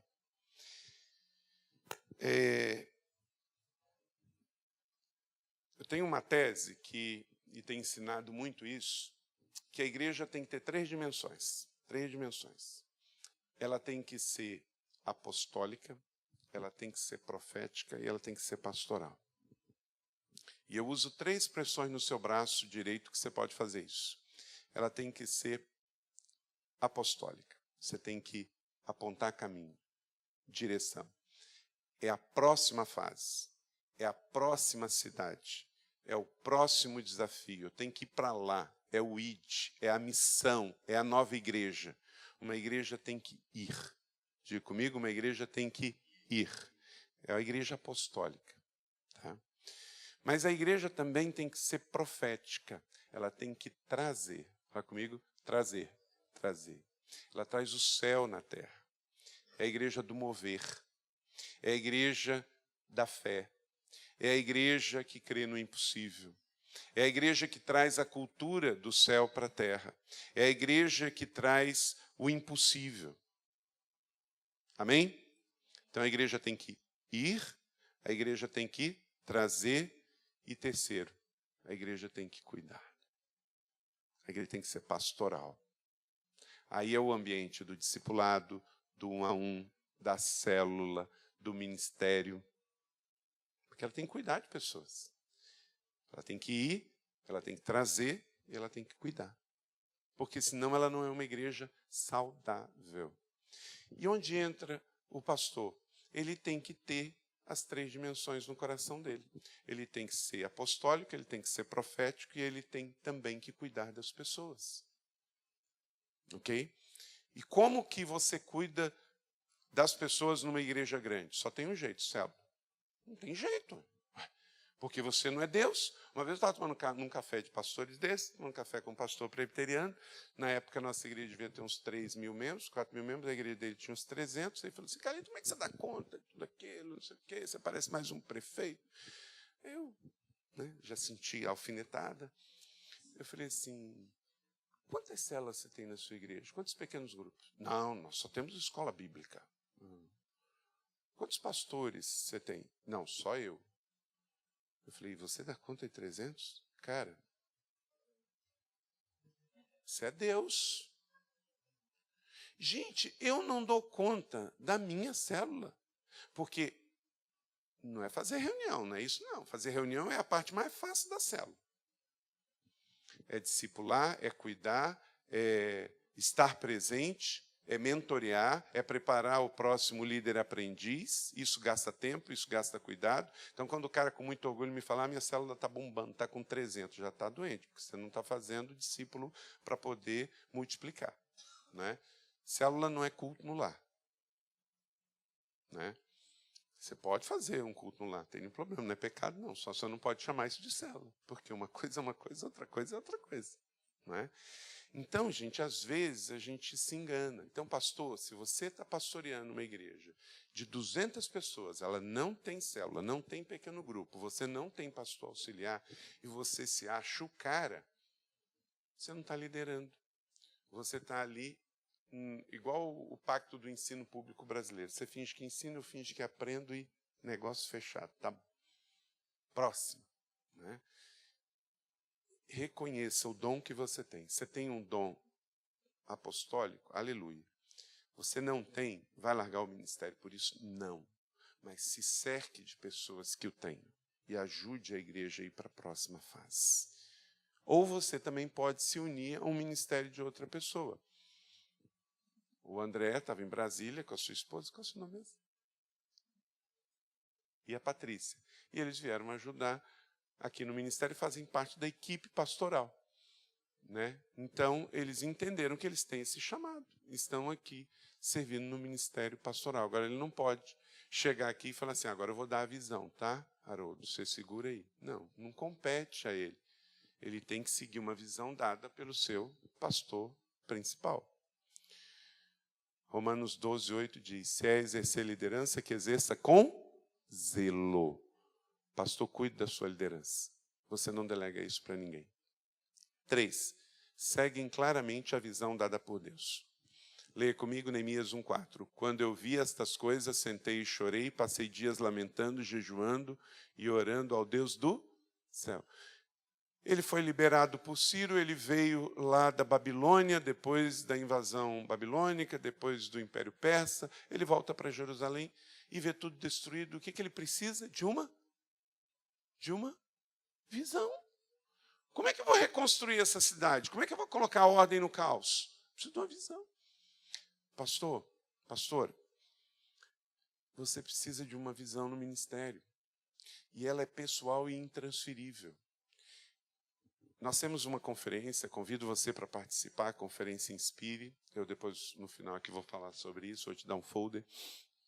Conferência Inspire, eu não vou passar para você uma visão. Vou passar ferramenta, inspiração, apoio, mas visão não posso. Eu fico bravo quando alguém, eu já falei essa crítica para o Eibe, quando a expressão visão do MDA. Visão foi quando Deus deu para o Eibe. Ali foi uma visão. No momento em que ele pegou e botou isso numa apostila e que ele ensinou, deixou de ser visão, passou a ser um treinamento. Quando Deus deu para o Rick Warren a visão dos propósitos, foi uma visão. Deus deu para ele. No momento em que ele escreveu um livro, que ele apostilou e que ele deu um curso, não é mais visão. Isso é um treinamento, uma inspiração, uma capacitação, um modelo. Visão, ela é pessoal e intransferível. Você pede a Deus. E Deus, ele é o pai das luzes, o pai da criatividade. Ele conhece você, conhece seu contexto e a sua realidade local. E ele vai dar uma visão para você. Não há nenhum problema em você aprender com modelos. Nenhum problema. Por exemplo, se você quiser me perguntar como é que a gente faz célula, eu vou te ensinar como é que a gente faz. É o nosso modelo. O Edson tem o modelo dele, o Haroldo tem o dele. Cada um tem o seu. Mas é modelo. Tanto é que pode ser copiado. Visão não pode. Como é que copia uma visão, gente? Deus abriu o céu e me falou... Não, você não esquece. O que pode ser ensinado através de uma apostila, de um case, de uma história do faça assim, não é visão, é modelo. E eu não estou dizendo que é errado. Eu faço isso também. Só que, a nível da sua igreja local, você precisa de uma visão. Ela é pessoal e é intransferível. Você tem que orar e pedir a Deus. Você não precisa de ir em conferência nenhuma para buscar uma visão. Sabe o que você precisa? Se retirar, pegar a sua Bíblia, um papel e uma caneta e ficar um tempo a sós com Deus. Na montanha, na praia, num casebre, em algum lugar. Porque você precisa ouvir Deus. Inclusive, para receber uma visão, você tem que sair para parar de ouvir vozes. Porque às vezes a gente fica meio espírita, né? Ouvindo muitas vozes. É a voz do cônjuge, do líder, do livro que a gente está lendo. Não é? Eu vejo, às vezes, alguns pastores de teologia puritana, eles defendem teologia, gente, como eles defendem Deus. Gente, toda e qualquer teologia, calvinista, armeniana, batista, luterana, toda teologia é contaminada. Toda. Agora, ela pode ser contaminada por bem e por mal.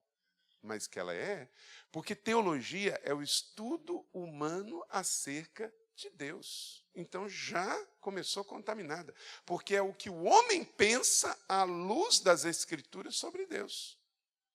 Teologia é terra que pode subir no céu e volta para a terra. Evangelho é diferente. O evangelho é céu, terra, porque ele foi revelado. As cartas são diferentes. É céu, terra, porque foram reveladas. Nenhuma teologia humana, seja de católicos ou de evangélicos, de reformadores ou de pentecostais, ela é neutra ou pura. Ela sempre vai ter um óculos, que é a interpretação, a hermenêutica, a exegese do teólogo, que pegou um aspecto, como, por exemplo, o batismo como Espírito Santo, e ele fez a sua interpretação acerca daquilo, que você pode concordar e discordar. Aleluia, glória a Deus. Mas toda teologia, ela é humana. Ela parte do pressuposto da cosmovisão, do contexto, da realidade, da formação. Por que a teologia liberal matou a igreja europeia? Porque é humana. Pastores batistas, luteranos, anglicanos foram mais teológicos do que evangélicos e mataram a igreja. A igreja está lá agonizando. Todo mundo sabe disso. Não é? Essa é a realidade.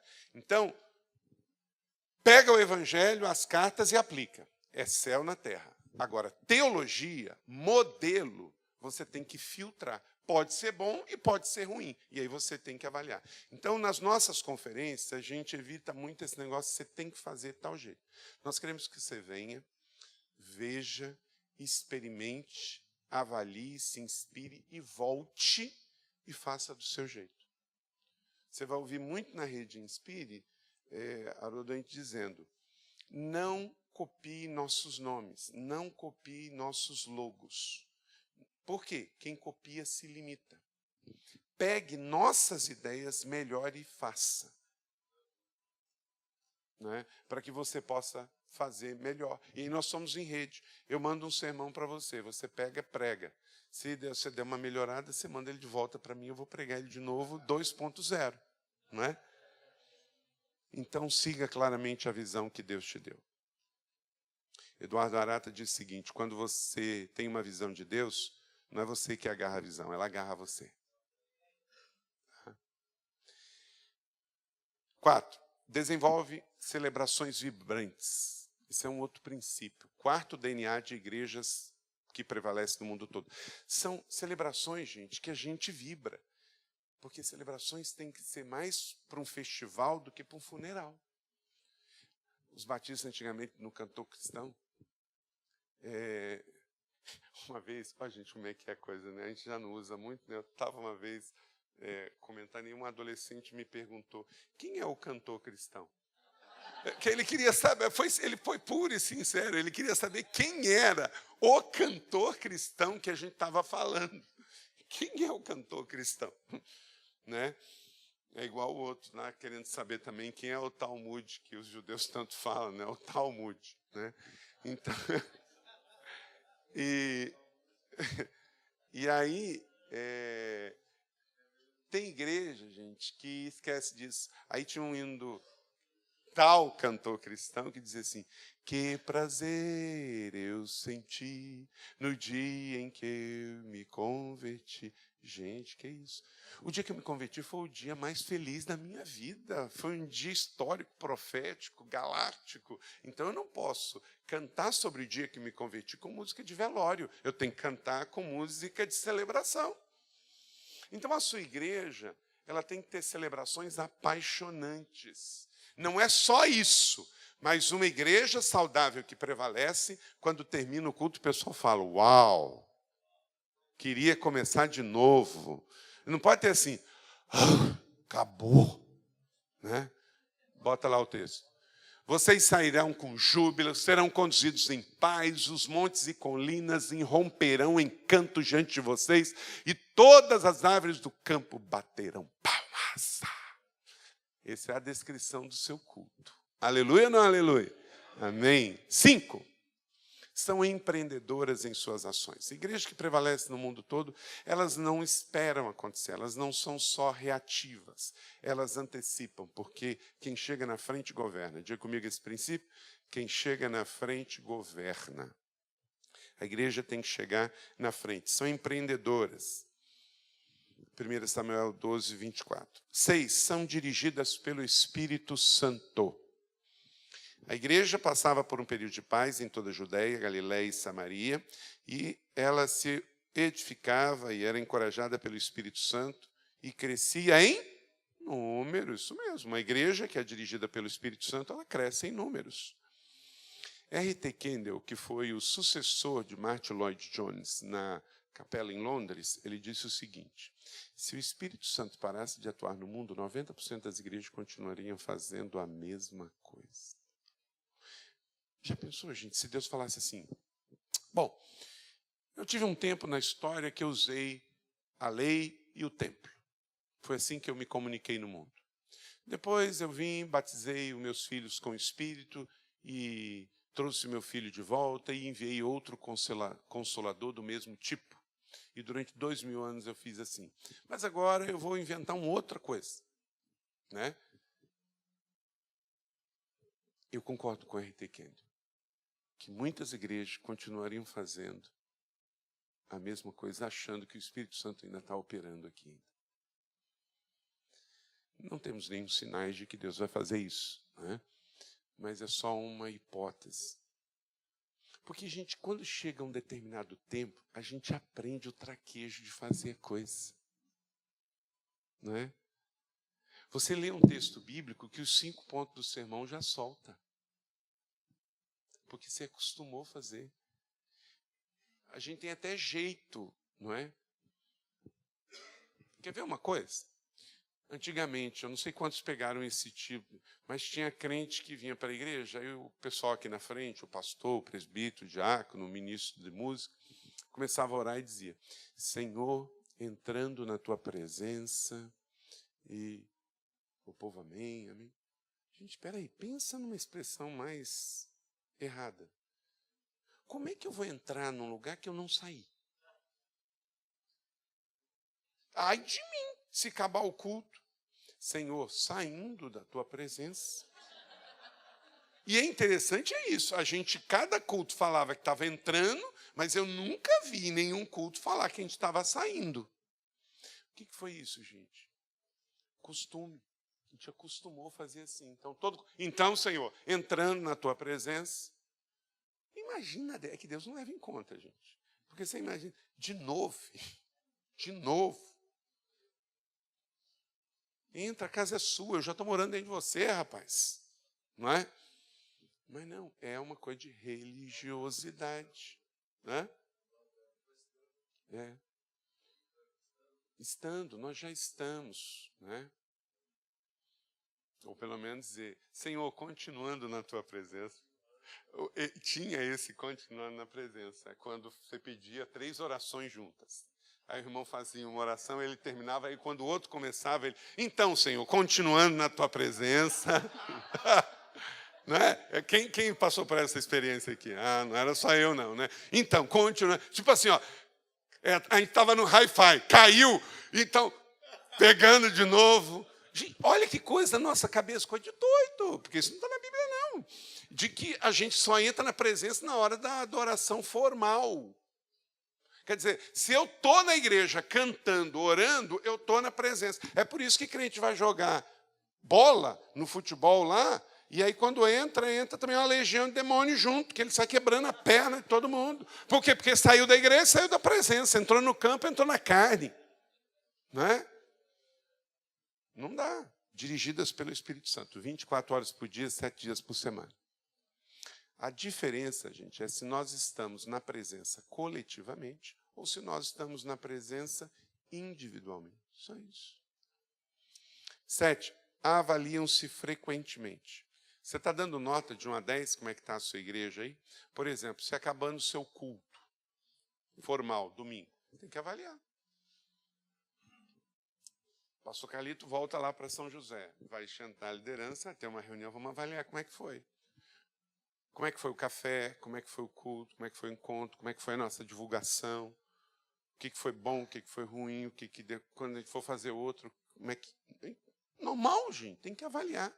As empresas têm um sistema que em inglês diz bottom line. A gente tem que ter um sistema de avaliar.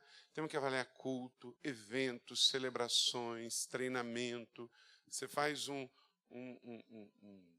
evento, se você não avaliar, o próximo pode ser pior do que o outro. Mas a tendência tem que ser melhor. Mas para ser melhor tem que ser avaliado. Avaliam-se frequentemente.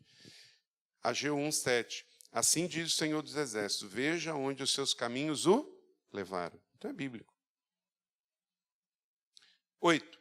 Estão dispostos a desmontar e a montar novamente. Neemias 4:6. Neste meio tempo fomos construindo um muro até que em toda a sua extensão chegamos à metade da sua altura. Então tem que pegar e tem que avaliar para completar a obra. Quando eu fui na Hillsong pela primeira vez em Londres, eu fiquei de queixo caído. Como é que os caras chegam, montam, desmontam e volta tudo ao normal. Às vezes o nosso pessoal, gente, não quer botar uma cadeira no lugar que tirou para um jantar. Não é? 9. Tem seus leigos integrados na liderança. A igreja não pode ser clerical. Eu não sei como é que você faz na sua igreja, gente, mas aquele monte de cadeira aqui na frente, esse ano foi uma coisa que lá no auditório novo a gente teve que fazer, mas a gente deixa bem no cantinho, bem escondidinho, bem longe, porque nossa plataforma é muito grande. Quem já foi lá no templo, no auditório novo, viu. Ela é muito grande, porque a gente faz o alto de Páscoa, que é um negócio grandíssimo, dá 40 mil pessoas. Então é tão grande que é 1.400 metros quadrados só de plataforma lá em cima. Então, se a gente ficar aqui até chegar lá, em todas as partes que a gente faz, porque eu gosto de fazer na liturgia do culto, eu gosto de fazer uma coisa. Tem pastor que gosta de fazer diferente, direito seu. O pastor, ele dá a abertura, ele faz o dízimo, ele prega, ele faz o apelo e quase faz o louvor. Eu acho que a gente pode botar mais gente para... Então, nossa ordem de culto é assim. A gente vem alguém, antes de ele dá boas-vindas. Não, antes disso. O horário é 7 horas que começa, então 7 horas a banda vai começar uma música. A gente costuma dizer que não é música de louvor, porque ninguém está conectado ainda. A pessoa está entrando, o cara estava escrevendo, está lendo, de repente, começou... Né? Então, aquela primeira música não é de louvor. Ela tem uma letra de louvor, mas o objetivo dela é chamar a atenção das pessoas. Que, o culto começou, se conecte. Então, tem sempre que ser uma música para cima, para cima. Por quê? Porque ela é uma música para dizer, gurizada, Piazedo, começamos o culto, tá? Então, vamos começar. 7 horas, começa. Aí passou essa música, vem uma pessoa e dá boas-vindas. Dá boas-vindas. Olá, queridos amigos, meus irmãos, minhas irmãs, sejam muito bem-vindos. Você está aqui na Igreja da Cidade, uma família para pertencer. Deus abençoe a sua vida, abra o seu coração, Deus tem uma palavra para você. A gente não apresenta visitante. A gente apresentar visitante, nos dias de hoje, é quase um sacrilégio, porque o visitante não crente que vem no culto, ele não quer ser reconhecido, ele quer ficar ali no meio da multidão. Para e pensa, quando você convidava uma pessoa no passado para vir na igreja, a primeira pergunta que ele fazia era: vou ter que me apresentar? Vou ter que me levantar? Gente, quem gosta de ser apresentado no meio da igreja é político. Pessoa normal não gosta, não. Ele quer ficar ali quietinho. Então, o que você tem que fazer? Você tem que ser simpático e educado. Você tem que agradecer a presença dele, mas sem expor ele. Para 99% dos não crentes que vêm a uma igreja, você pedir para ele levantar, ele vai ter muita vergonha e a probabilidade é de não voltar. Ele vai olhar o lugar da porta e vai vazar fora. Então, esse pastor ou líder que depois dessa primeira música ele vem e dá boas-vindas, ele é para isso. É para dizer: obrigado você que veio a primeira vez hoje, Deus te abençoe, sinta bem confortável, nossos banheiros estão aqui atrás, você pode ir lá, sinta-se muito bem, Deus te abençoe, abra o coração e receba a palavra. Aí essa pessoa sai, aí vem o momento da adoração. Aí vai, na sequência, nós temos 3 músicas, na sequência, sem falação. Deixa que a hora da pregação vai chegar. Porque também, senão, canta, aí interrompe e fala. Aí depois tem que começar de novo, fala. Depois tem que começar de novo. Então faz as 3 músicas gerando uma atmosfera, um ambiente. Depois desse momento de 3 canções, vem um testemunho. Quando você está numa igreja que vem uma pessoa não crente e ela olha para o pastor, ela pode não falar, mas ela pensa assim: esse aí, ele recebe para pregar. Esse aí é o profissional da fé. Quando uma pessoa que é da comunidade sobe ali e diz: Jesus mudou a minha vida aqui neste lugar, o argumento dela cai por terra. Agora, é claro, você não pode dar microfone sem saber o tempo. Então, a gente pede para você escrever o seu testemunho. E é onde a gente coleta testemunho? Na célula, que é um lugar ótimo onde as pessoas acabam dando seu testemunho. Então, a gente pega e ele lê o seu testemunho aqui, que a gente chama esse momento de vidas transformadas. 5 minutinhos só. Uma lauda de A4 do seu testemunho, beleza, você vai ler. Depois vem o momento da intercessão. A gente tem um momento da intercessão no culto, que as pessoas podem vir à frente. Depois tem o momento do dízimo e da oferta.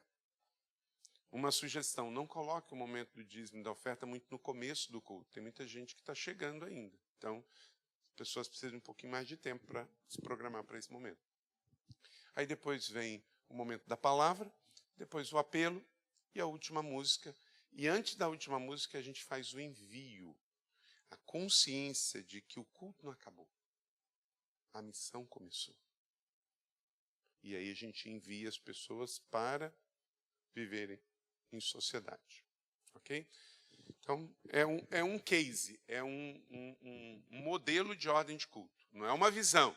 Visão é que Deus dá para você. Isso é um modelo. Se você quer copiar desse modelo, você pode copiar e pode usar. Nossos cultos demoram sempre entre 1h45 e 2 horas. Nunca passamos de 2 horas. 10. Praticam perdão e aceitação. Igrejas saudáveis no mundo todo praticam perdão e aceitação. Bem-aventurados misericordiosos, pois obterão misericórdia. Mateus 5:7. Pastor, sua igreja não tem que excluir. Ela pode, no máximo, ter um rol de membros ativos e não ativos. Mas exclusão é um negócio muito pesado. A igreja evangélica brasileira, durante muito tempo, excluiu. 11. Evangelizam sem evangelizar da forma convencional. Então, por exemplo, vocês estão aqui, tem a Oktoberfest. Como evangelizar esse pessoal? E só distribuir folheto não vai dar. Você vai ter que buscar uma forma não convencional de fazer isso. Paulo, eu fico pensando, gente, 1 Coríntios 9:22. Vamos ler esse texto, todos juntos. Para com os fracos, tornei-me fraco. Para ganhar os fracos, tornei-me tudo para com todos, para de alguma forma ganhar alguns. Gente, o que Paulo fez? Deve ter feito muita coisa fora do convencional, porque ele disse que fez de tudo. Quem aqui acredita que a Bíblia exagera? Eu não acredito. Se a Bíblia diz que fez de tudo, não é? 12. São comunidades autônomas e não franquias da sua denominação. Deixa eu dizer uma coisa muito importante aqui agora. O cristianismo sempre foi em denominações? Não. Denominação, do jeito que nós conhecemos hoje, ela tem 300 anos, gente. Muito novo. O cristianismo tem 2000 anos. Esse modelo, que começou na Europa, foi para os Estados Unidos e se difundiu pelo mundo, ele durou até aqui, mas ele não dura mais 50 anos. Ele não dura. Ele está em franco decréscimo e declínio. Denominações. Mas o que vai ter daqui para frente? Igrejas locais em muitos lugares. Qual o problema da denominação? Ela se tornou pesada, arcaica. É a armadilha, parece armadilha mesmo, é a armadura de Saul em Davi. Por exemplo, vou falar da nossa denominação, batista. Aqui eu pertenço.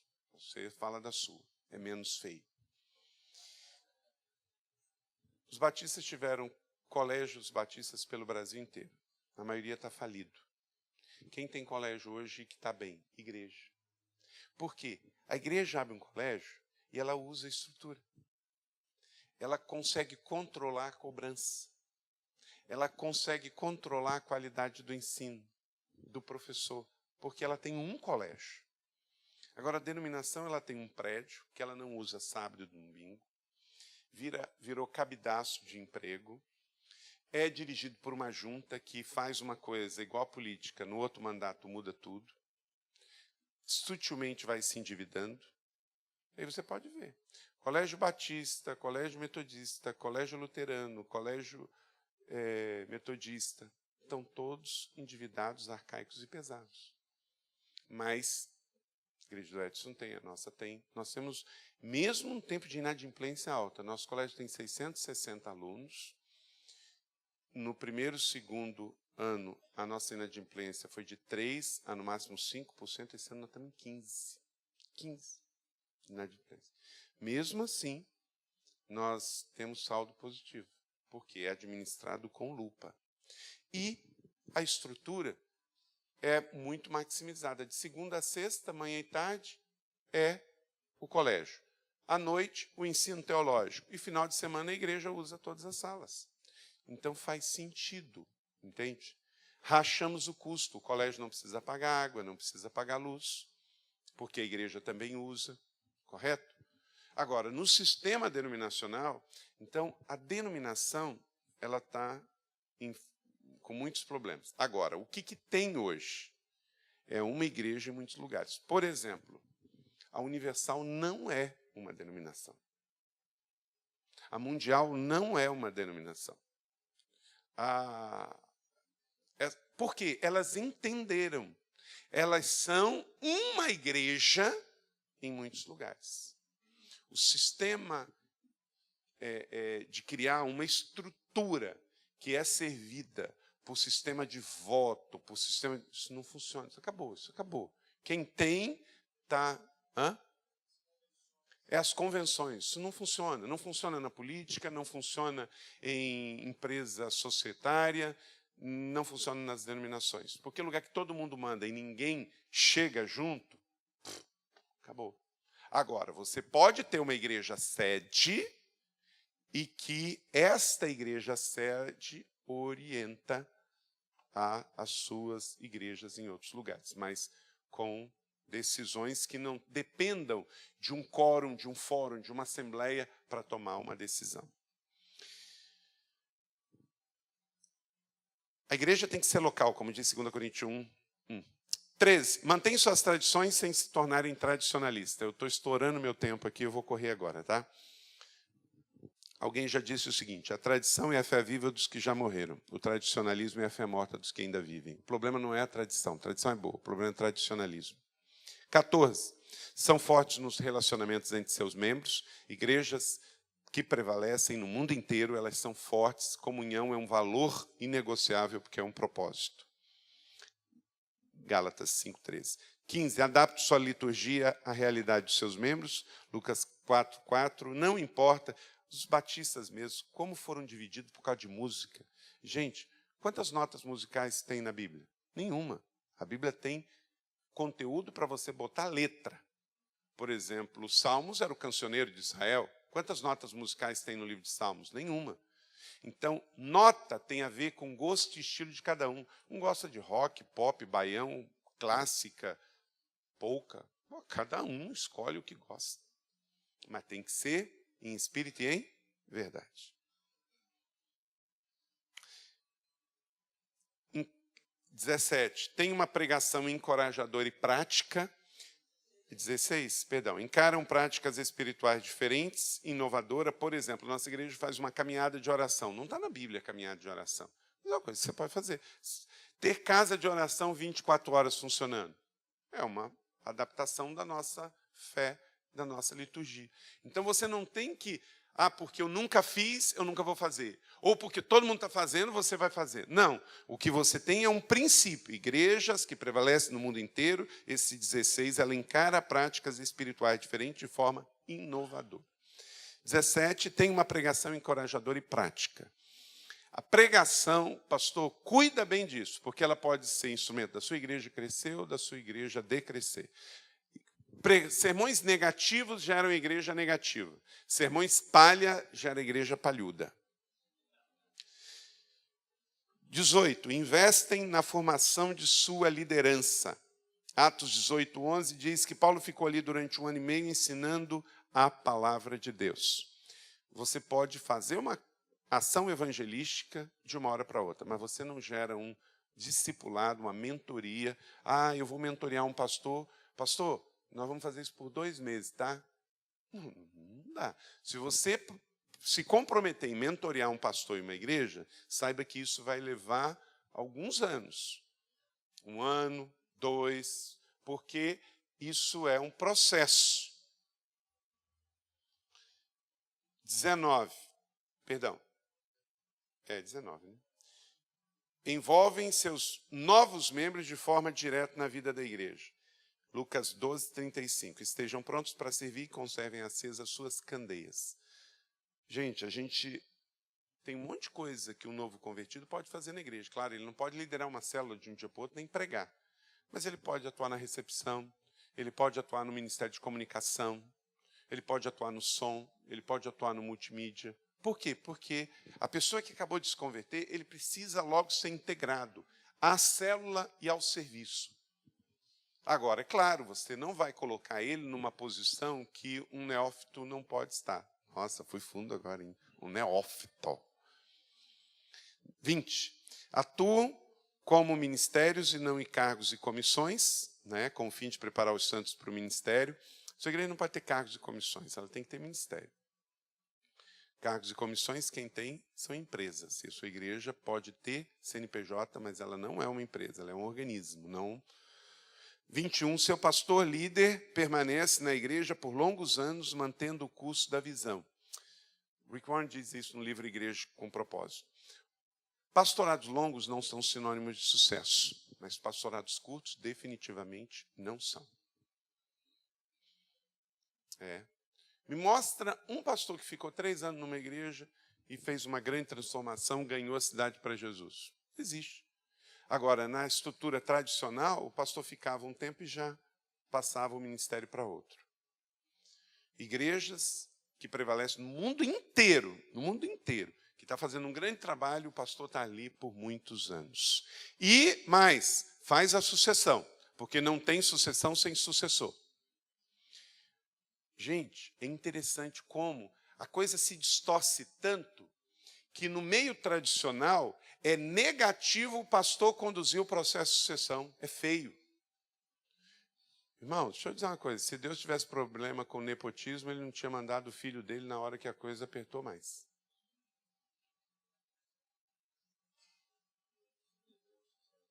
Exatamente. Ele mandou patriarca, ele mandou rei, ele mandou profeta, e ninguém deu conta de liquidar o assunto. Na hora mesmo, assim, agora é para valer. Aí ele mandou o filho. Pastor, você não pode impor a liderança do seu filho, seja biológico ou espiritual. Você não pode impor, mas cabe a você preparar ele e preparar a igreja para recebê-lo, para um novo tempo, porque você não é eterno. E o êxito da sua liderança vai estar no preparo para um novo momento. 22, o ministério é liderado em equipe, não é equipe não, tá? Equipe. Escolheu 12 e designou os apóstolos para que estivesse com ele e os enviasse a pregar, não é? Apostólica, é para ir. Então, é em equipe, você não vai a todos os lugares. Tem pastor que lidera uma equipe em prol do magistério e ainda coloca todo mundo em ministério em cédulas. Não é?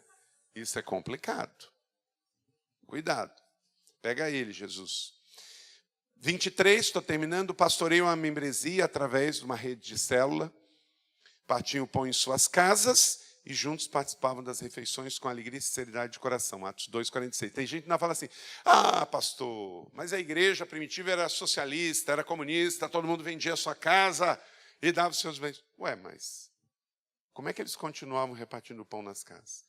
Eles venderam o excedente. Isso a Bíblia continua dizendo para você fazer. Você não deve entesourar, não é? 24, tira um grande proveito da mídia, né? Lá em Abacuque, capítulo 2, verso 2, já tinha o outdoor, não é? Escreva claramente a visão em tábuas para quem passe correndo possa ler, não é? Não é outdoor isso aí? A gente usa até hoje. A Bíblia tirou grande proveito da mídia, a gente tem que tirar. Pedro pregou. Quando Pedro pregou na porta das escadarias do templo lá em Jerusalém, ele já sabia que ia ter decisões. E por que ele pregou ali? Primeiro, tinha gente. Você tem que pregar onde tem gente. E 2, ele tinha que batizar a turma. Ali estavam todas as piscinas para batismo e purificação para entrar no templo. Então, eu já prego aqui, tem muita gente e já tem o batistério ali. Está vendo? Por isso que veio João o Batista e não João o Presbiteriano, porque o camarada ia batizar, não é verdade? E 25, desenvolvem um forte ministério social.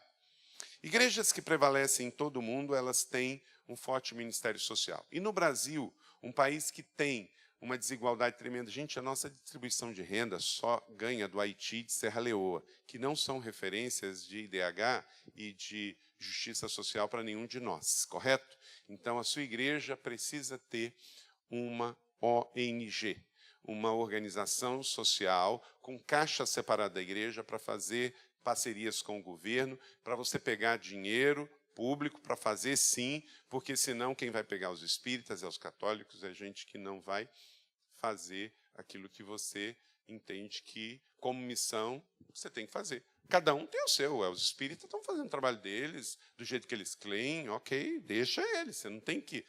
porque eles estão fazendo... Não, deixa eles fazerem. Os católicos estão fazendo. Mas você, evangélico, tem que fazer do seu jeito, do jeito que você crê, não é? E, não, mas tem a separação entre igreja e Estado. Sim, tem que ter separação entre igreja e Estado. Que não entre 1 centavo do Estado na conta da sua igreja. Por isso, você tem que abrir uma outra pessoa jurídica, um outro CNPJ, ter a sua conta corrente e fazer o seu trabalho que você tem que fazer, separado do Estado. Mas não é por causa desse princípio que você não vai fazer. Aí outros vão fazer, né? Pense nisso, ok? Então, essas são as 25 características. Você pode fazer perguntas, só espera um pouquinho. A gente pode ir até 12:15? Pode? Então, rapidinho aí. O pastor André e a Patrícia, que vão distribuir para vocês, nós temos uma rede de igreja, chama Rede Inspire. Nós temos a rede de igrejas da cidade, que são nossas igrejas, ok, 17 igrejas. Mas nós temos uma rede hoje, pode colocar o PowerPoint para mim, de cerca de 330 igrejas, aqui a igreja Aba está com a gente, e eu vou dar para vocês esse folder aqui. Vocês leem, veem, se quiserem estar conosco nessa rede, sejam muito bem-vindas. A Rede Inspire hoje tem cerca de 60 denominações. Aqui, distribui também uma fichinha. Aí, se alguém quiser, preenche, eu levo, depois a Keila entra em contato. Como eu falei, nós não queremos fazer para você, nós queremos inspirar você. Pode passar?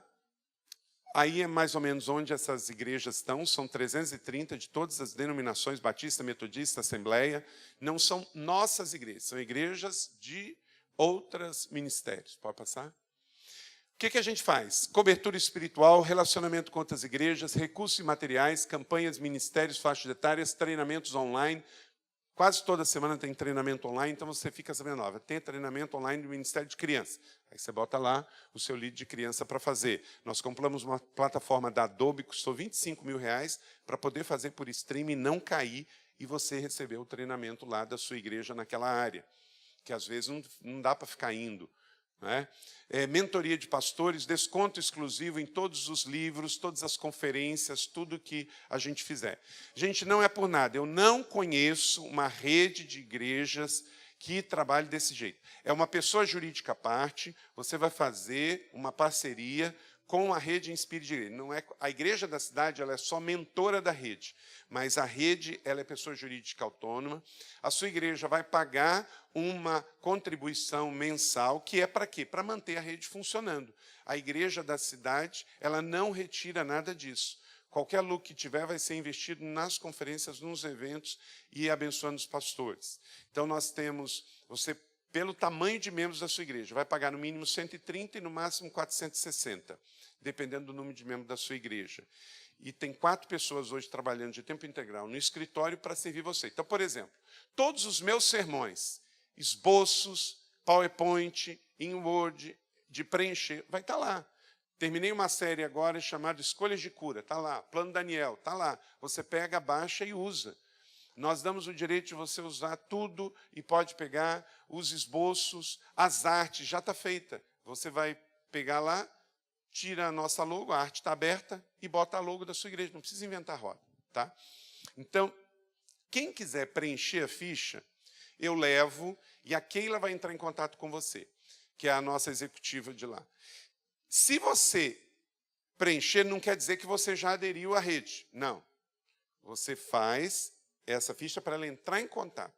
Mas depois ela vai explicar tudinho para você, aí você oficialmente entra na rede. Agora não é a entrada, até porque a gente ainda vai avaliar. Ok? Então pega o folder e olha aí depois. Tem alguns livros ali, depois você pode pegar também.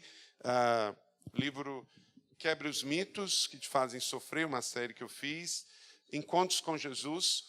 Isso aqui é uma série excelente evangelística que você pode fazer na igreja.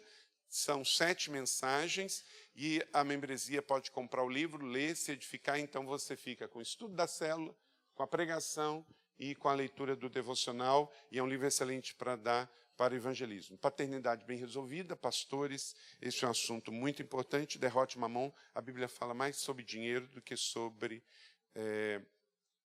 pecado, por exemplo. Você sabia que a Bíblia fala 740 referências sobre dinheiro? Porque Deus não tem problema com dinheiro, Deus tem problema quando você idolatra o dinheiro. Porque nós precisamos de recursos. Pastor, se na hora do dízimo da sua igreja você não fizer bem feito isso, você não ajuda as pessoas, não esclarece ela que dinheiro é um assunto espiritual. Tem igrejas tradicionais que o dinheiro é quase um negócio profano, gente. Gente, dinheiro, a Bíblia diz, Jesus, ele não chama dinheiro de dinheiro, ele chama de mamon, porque o dinheiro pode se tornar uma potestade viva, ele vai mandar em você, vai dizer, você faz, você não faz, você compra, você não compra, porque o dinheiro passa a ter domínio sobre a sua vida. Então você tem que ensinar sobre dinheiro, você tem que fazer clínica sobre dinheiro. No momento do dízimo e da oferta, tem que esclarecer o povo o que é dízimo, por que dizimar, o que é oferta, o que é uma primícia. Você tem que ensinar o povo e tem que esclarecer. Não é um momento que é por falar demais, mas tem que ser feito direitinho. No nosso momento sobe um pastor, lê um versículo bíblico, às vezes mostra um PowerPoint e depois faz um momento ofertório. Nossa igreja, nós não tiramos dízimo com cartão de crédito. Nós fazemos com cartão de débito, por um princípio simples. O dízimo você dá do que você recebeu, não do que você vai receber. Senão, daqui a pouco nós podemos estar levando a nossa membresia a se endividar, porque ela não está administrando direito. Uma coisa, você vai comprar um livro, você pode pagar no cartão de crédito, você vai pagar um acampamento, você paga no cartão de crédito. Mas dízimo, oferta, você tem que dar do que você tem, do que você recebeu. O dízimo é a 10ª parte que você recebeu. Só que nós estamos vivendo um tempo tão sem pudor que tem muito pastor fazendo o momento do dízimo, gente, e está parcelando. Acredite se quiser. Acredite se quiser. Pensa. Tempos desafiadores. Então, eu sugiro de você fazer na sua igreja, porque, claro, nós tivemos eu demorei um pouquinho para colocar a máquina na igreja. Mas, gente, ninguém hoje carrega dinheiro. O dinheiro hoje é eletrônico. Então, o cartão de débito, ele é dinheiro. Agora, o crédito, você está fazendo a pessoa dar do que ela não recebeu. Esse não é o princípio da oferta. Ok? Pense sobre isso. Perguntas? Tem 2 minutos para fazer pergunta. Para terminar na hora que eu falei. Alguma pergunta? Sobre a igreja? Sobre a pregação? Tem? Sim.